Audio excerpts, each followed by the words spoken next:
Good morning, everyone. Forgot to turn the lights on, so turn the lights on in case you want to see me a little better. I don't know. But anyway, good morning. Hope you have your cup of coffee. Got a Lion King cup here today. A fantastic movie. I remember seeing it when it first came out in 1994. I was University of Montana finishing up my degree before I went off to Japan to live over there, and before I went off to live in Korea. But good movie. It was so cool because my daughter really liked lions when she was little, and they brought the 3D version of Lion King back to the theaters, and then they brought the live version of Lion King back, with that new way that they can create things.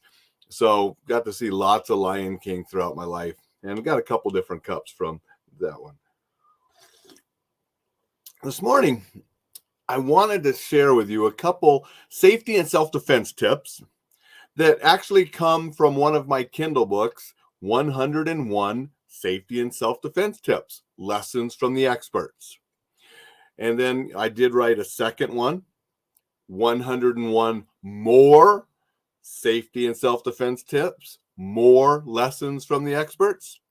And I am currently working on 101 additional safety and self-defense tips, additional lessons from the experts. And I hope to have that Kindle out in the near future. And so I only put those out on Kindle. They're inexpensive, and I'll put a link to one in the comments after the show. But I wanted to share a couple tips from one of those books and let you know that they're out there. It was sort of funny because one of the reviews on Amazon gave it a bad review and said, these are just synopsises of other books and blah, blah, and saying you had to go buy the other book. It's like the guy totally missed it. And I don't think he really read it, because they're not synopsises of other books. What they are is I took 101 books, right? All on safety and self-defense. And then I pulled out a tip or a lesson from each book. So it's not a synopsis of the entire book. It's just one little lesson or tip. Again, 101 tips from that book. Some of those tips might be very short, a few hundred words.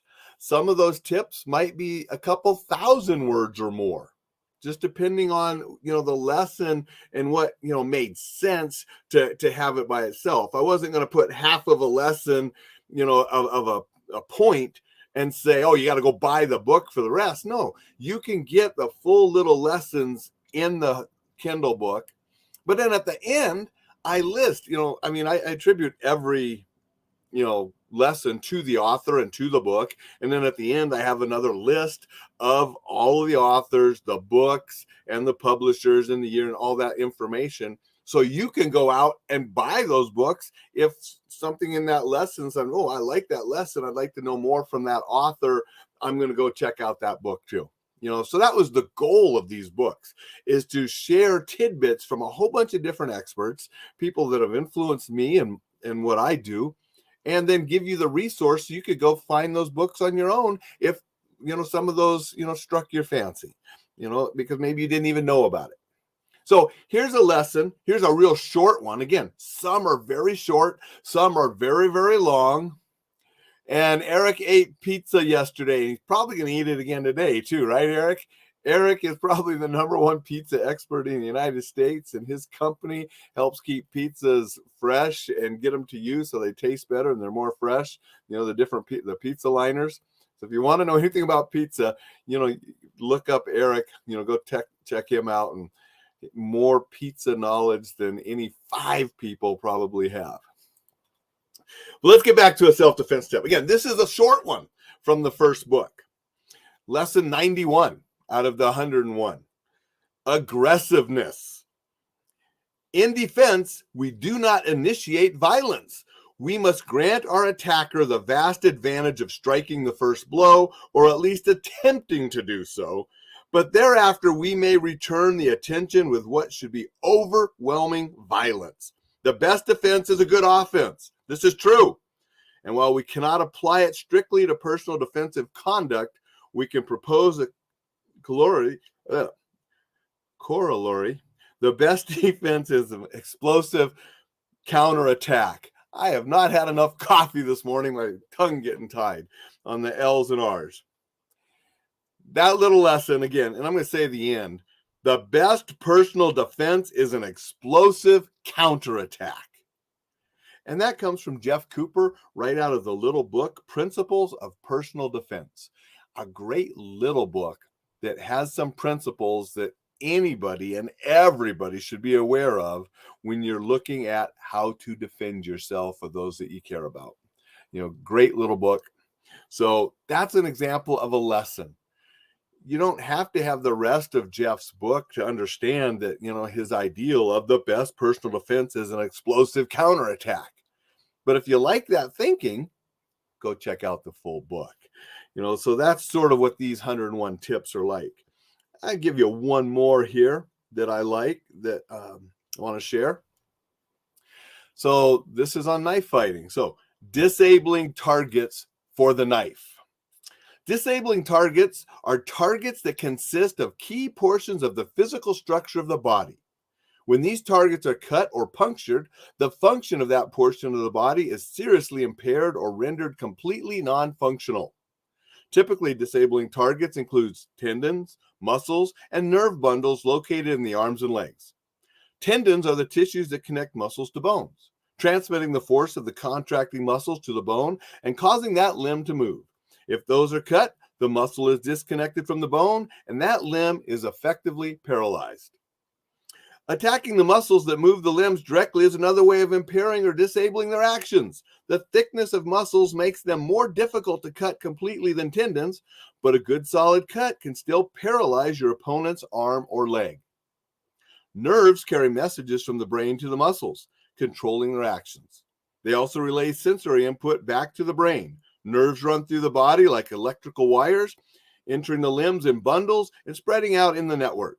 By attacking nerve bundles, you can not only induce tremendous pain, you can short circuit the nerve network for that limb, sending it into violent spasms and making coordinated movements impossible.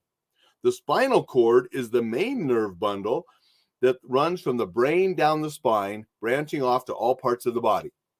If it is attacked directly near its source, the brain can be literally disconnected from the rest of the body, resulting in instantaneous death. Okay, that comes from Michael Janitch's Knife Fighting, a Practical Course. I picked that one because I'm hoping to see Mike next week, at the SHOT Show. We've seen each other last couple shows. I'm hoping he's there again this year. Michael and I worked together on my first and second videos with Paladin Press way back in the late 1990s and the early 2000s when Michael was the director of video production for Paladin Press. If you watch my very first video, Hapkido Hoshensel, I did in the late 90s, there's a scene in there where I throw Michael because he does an airfall for one of the techniques in that video. So if you watch close, you'll see him in there. But that's just another example of one of the lessons from the 101 Tips book. Just talking about some targets that you can disable with a knife. You don't need the whole book to understand that. But if you want to know more about knife fighting, that's a resource to go check out. Looking at this one. That's sort of a long one. I'm not going to read the real long ones today. Again, some of these tips are short. Some of them are very long. And so I'm not going to read the super long ones. I was sort of looking for maybe a short one on a different topic. Again, a lot of them are sort of long, but they're good. I mean, and so I just thought, that one review I thought was sort of crazy saying that, because they just sort of missed the point. All or nothing. That's right, Dixon. And I know Dixon knows who Jeff Cooper is. Jeff Cooper, that first little lesson I read was, an icon, a legendary figure in the shooting world, starting Gunsight and such. Okay, here's a good little, it's getting a little long too. So again, some of these lessons are so long, I just don't want to read the whole lesson, but wow. Here's one. Tips for talking about safety with kids. So often in education, it's not that students can't learn, it's that they don't want to learn, which often speaks to the attitude, tone, and delivery style of the teacher. In other words, it's not what you say, but how you say it.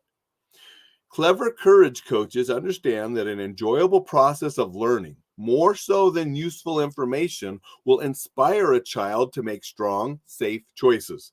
Here are some tips to make your child's learning process fun. When you discuss safety and family defense with your kids, use a tone of excitement and enthusiasm, not alarm or fright. Make sure you have discussions with your children, not lectures. A safety discussion is an even exchange of ideas between a parent and child. A safety lecture is talk down parental preaching with little or no verbal input from the child. Embrace the edgy wonderment that comes from the intrigue of good versus evil, good guy versus bad guy duels. Tirelessly verbalize the ultimate goal to your child. In the end, good guys win. In fact, we are determined members of the global good guys gal team. Doing what is right is not just our job, it's our duty. By embracing this concept, you're deeply instilling confidence to do what's right. Children want to be a part of things that matter, especially if the tone of membership is exciting and hopeful instead of scary and negative. Insert humor in the learning process so that safety advice becomes memorable. Yes, crime is a serious subject. However, you cannot scare children into safety. Too much intensity shuts them down. That comes from Debbie and Mike Gardner in their book, Raising Kids Who Can Protect Themselves. So just another little safety tip. If you have kids, I hope that that's helpful when you're teaching them and sharing information about safety. We don't want to be all doom and gloom and scary. Nobody wants to live like that. We don't want to live like that. That's why I started the site, Enjoy Life Safely. That enjoy part is a key. We're going to enjoy our life and we're going to do so safely. So anyway, I wanted to share a couple lessons from that book. Encourage you to pick that book up if you don't have it, and if safety tips are something that interests you. It's available on Amazon at Kindle. That's the only place. I don't have paper copies of it. It's a Kindle book only. If you don't have a Kindle, you can get the Kindle app for your computer or your phone. So pretty easy resource to have, and enjoy a tip or two a day and learn and incorporate those into your training and into your life and be more safe and enjoy stuff. That's what we're about, right? Like enjoying the coffee from the Lion King cup this morning. So tomorrow's show, I'm not exactly sure if I'm going to be on time or not. It's going to be really determined by flights and if they're on time and what's going on there and how the travel goes. You know, I'm traveling down to Shot. I'm going to still do some live broadcasting there. I'll still be doing the coffee with Alain, and I may do additional live broadcasts throughout the week from the SHOT Show, walking around the SHOT Show and give people, you know, an opportunity to see some stuff from SHOTs. So be sure to be following my page and checking out what kind of lives I do next week. You know, if I get a chance to do a live that, you know, is really interesting, you know, a certain booth or a certain person or something, you know, I'm going to try doing those. Probably be doing them with the phone, so it'll be a little bit different. But, you know, that's the plan. So I hope you join me with those. If you're going to be at SHOT, look forward to seeing you down there. It's a great event if you're into shooting, hunting, outdoors, sports, guns, knives, all sorts of good stuff. So I'm going to say goodbye. I got a lot to do today to get ready, including taking Rocky out for a walk and get him, you know, a good hike out in the woods before we take him to the little boutique boarding place that we like to take him, Garden City Pets for those in the Missoula area. Great little place up on Evero Hill, you know, if you have to board your pets. So with that, everybody have a fantastic day, and we will see you tomorrow.